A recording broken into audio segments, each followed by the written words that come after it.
No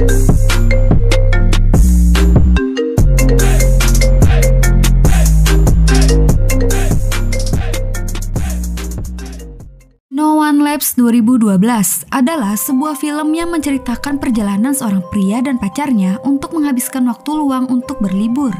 Namun suatu ketika, mereka mendapatkan masalah ketika sekelompok pencuri menjarahi harta mereka. Nah, bagaimanakah kisah selanjutnya? Nggak pakai lama lagi, langsung aja ambil posisi, rebasan.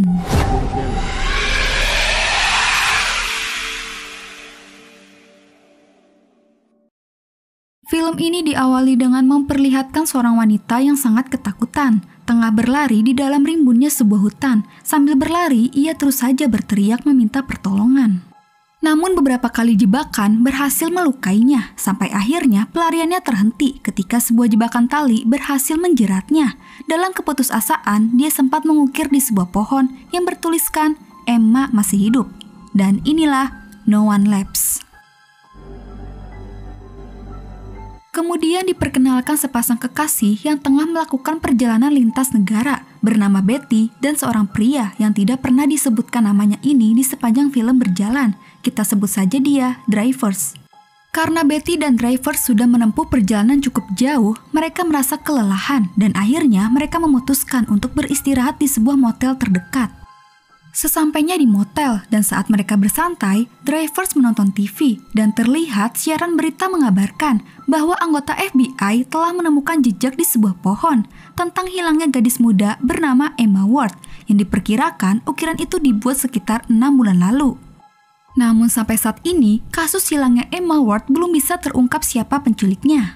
Kemudian di tempat yang berbeda, sebuah keluarga kecil dibingungkan dengan kehadiran sekelompok orang yang berada di rumahnya. Ternyata mereka adalah sekelompok pencuri. Tanpa aba-aba, salah satu pencuri ini tiba-tiba menembaki keluarga kecil itu hingga semuanya tewas. Dia bernama Flynn dan ketua pencuri ini bernama Quake. Flynn memang anggota yang sedikit tengil dan sembrono di antara yang lain. Dia selalu bertindak sendirian tanpa memperdulikan perintah dari Quake. Quake merasa kesal dan sedikit memberinya pelajaran karena telah mengambil tindakan gegabah tanpa perintahnya. Setelah semuanya sudah berlalu, keadaan di motel, Drivers merasakan lapar. Lantas, dia dan Betty keluar untuk mencari tempat makan yang terdekat dengan motel. Setibanya di restoran, seperti orang makan pada umumnya, keadaan biasa dan cukup tenang. Namun tak lama, secara kebetulan komplotan pencuri ini bertemu dengan mereka. Memang Quake dan anak buah yang lain tidak bermaksud mengusik Betty dan Driver. Akan tetapi, Flynn tiba-tiba menghampiri mereka untuk mengejeknya, seperti jagoan yang berkuasa di tempat tersebut. Driver terdiam dalam keadaan ancang-ancang untuk melawannya, namun Betty berusaha memperingatinya untuk tidak membuat kekacauan. Karena telah membuat mereka tidak nyaman, Quake membawa pergi Flynn dan meminta maaf kepada Betty dan Drivers. Namun setelah Betty dan Drivers selesai makan malam, dalam perjalanan pulang ke motel, mereka dihalau dan dicuri oleh Flynn. Ternyata dia tertarik untuk mengambil barang-barang para wisatawan. Kemudian dia membawa mobil mereka ke base camp tempat persembunyian mereka. Namun tindakannya ini di luar sepengetahuan Quake. Sebenarnya dia tidak menyetujui jika harus mengambil barang-barang berharga milik wisatawan.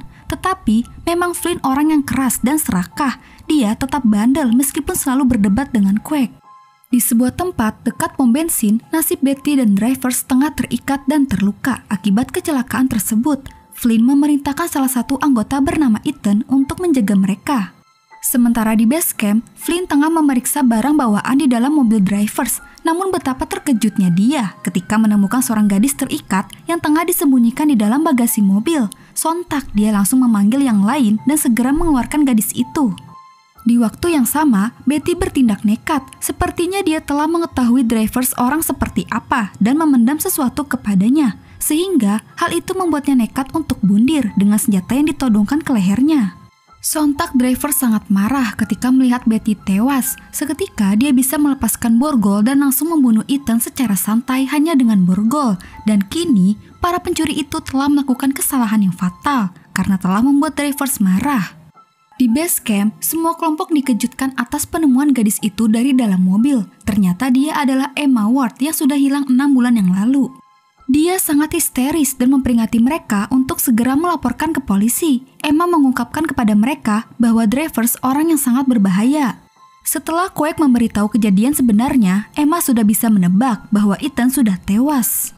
Merasa khawatir, lantas Quake memerintahkan dua anggota bernama Danny dan Tamara untuk menghubungi Ethan. Terlihat dari raut wajah Flynn hanya terdiam tanpa merasa bersalah.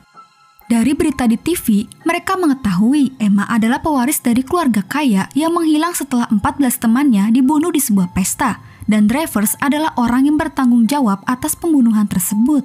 Anggota bernama Amber sekaligus anak dari Quake berusaha bersikap baik kepadanya, namun Emma dengan marah meludahi wajah Amber. Danny dan Tamara saat tiba di pom bensin, Drivers sudah menghilang, dan benar saja betapa terkejutnya mereka menemukan Betty dan Ethan sudah tewas. Kemudian Danny dan Tamara membawa jasad Ethan untuk dibawa pulang. Setibanya di base camp, Quake tidak terima anggotanya dibunuh secara kejam oleh Drivers. Dia ingin membuat rencana untuk membalaskan perbuatannya. Kemudian mereka membawa jasad Ethan untuk dibuang. Namun setelah jasad itu ditinggalkan, tiba-tiba Drivers muncul dari dalam tubuh Ethan. Misi balas dendam pun akan segera dimulai.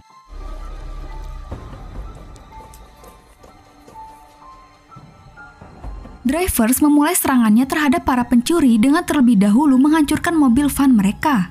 Lalu kemudian, serangan pertama diluncurkan saat para pencuri baru saja membuka pintu luar. Quake terkena panah dan ditangkap, sedangkan Danny terkena tembakan yang membuatnya terluka parah.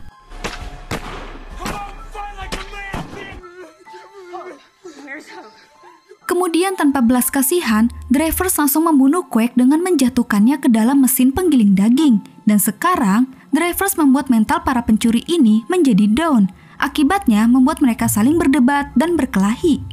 Setelah kelompok tersebut bisa berpikir secara tenang dan memikirkan tentang apa yang harus dilakukan selanjutnya, Danny menjadi relawan untuk menghidupkan jeep lama mereka yang sudah rusak. Dengan ditemani Amber, mereka berdua nekat keluar untuk bisa meraih mobil itu.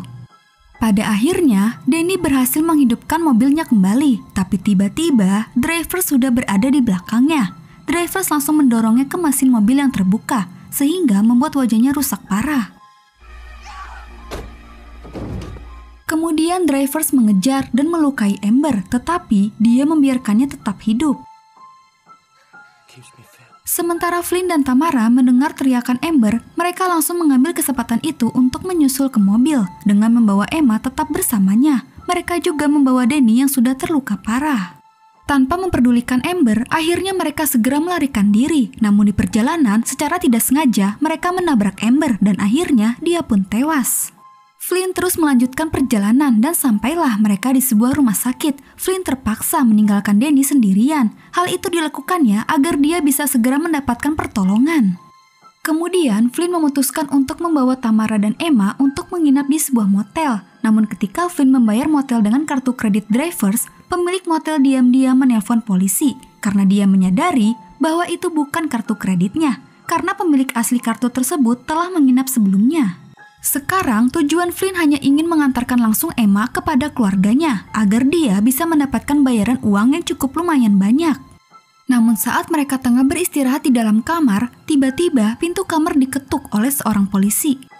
Di waktu yang bersamaan, Drivers berhasil tiba di keberadaan mereka, kemudian masuk melalui jendela lalu segera mencekik Tamara hingga membuatnya hampir tewas. Tapi dia berhenti ketika mendengar suara tembakan Flynn yang menembak Sheriff di luar. Flynn dan Emma menemukan Tamara disalibkan di dekat tirai kamar mandi. Mengira dia sudah mati, secara tidak sengaja Flynn menembak Tamara yang tiba-tiba bergerak. Sontak hal itu membuat Emma melarikan diri. Meskipun dia berhasil menghentikannya, tapi tiba-tiba dari satu arah Drivers berhasil menabraknya dengan mobil polisi, sehingga membuatnya tak sadarkan diri. Emma mencoba menembak Drivers dengan pistol yang didapatkan dari Tamara, tetapi pelurunya kosong. Kemudian dia melarikan diri ke sebuah tempat barang rongsokan di sekitar. Di sana Emma berhadapan kembali dengan Drivers yang mengejarnya. Perkelahian pun terjadi. Emma berhasil memukuli Drivers dengan pipa besi. Namun Drivers segera menyelamatkan Emma ketika Flynn yang tiba-tiba muncul dengan tembakan senjata. Drivers berhasil bertahan dari tembakan itu karena dia memakai rompi anti peluru. Kemudian keduanya terlibat perkelahian sengit. Akhirnya Flynn berhasil mengambil senjata.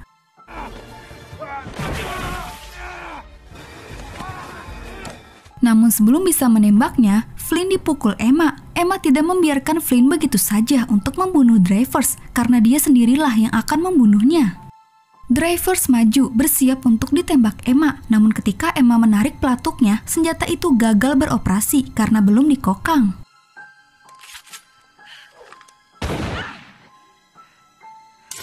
Kemudian Dreyfus mengeluarkan alat pelacak yang berada di dalam perut Emma, lalu dia mengungkapkan bahwa sekarang Emma sudah bebas. Terakhir, dia membunuh Flynn serta pemilik motel yang sudah mengetahui identitasnya. Di keesokan hari, Dreyfus menyamar sebagai dokter hanya untuk bisa membunuh Danny dengan papan clipboard. Lalu dia berkata kepadanya, "No one lives," yang artinya tidak ada yang hidup. Kemudian saat dia keluar, dia melihat Emma didorong ke rumah sakit dengan tanduk. Dengan tersenyum, Dreyfus menyentuh tangan Emma dan akhirnya dia pergi. Film pun selesai. Mungkin kalian masih bingung apa tujuan Dreyfus menculik Emma dan juga kenapa dia membebaskannya. Jadi di dalam film, Emma menyebut Dreyfus sebagai seorang sosiopat. Bukan psikopat ya guys, sosiopat dan psikopat itu 11-12. Namun yang bikin beda itu kalau sosiopat masih bisa mengerti dan memahami perasaan orang lain. Nggak kayak psikopat yang langsung aja tanpa bisa mengerti perasaan orang lain. Nah, itu sebabnya mengapa Dreyfus membebaskan Emma. Oke, segitu dulu ya ceritanya. Terima kasih yang udah mau nonton. Saya doakan sehat selalu. Sampai jumpa di video selanjutnya. Bye!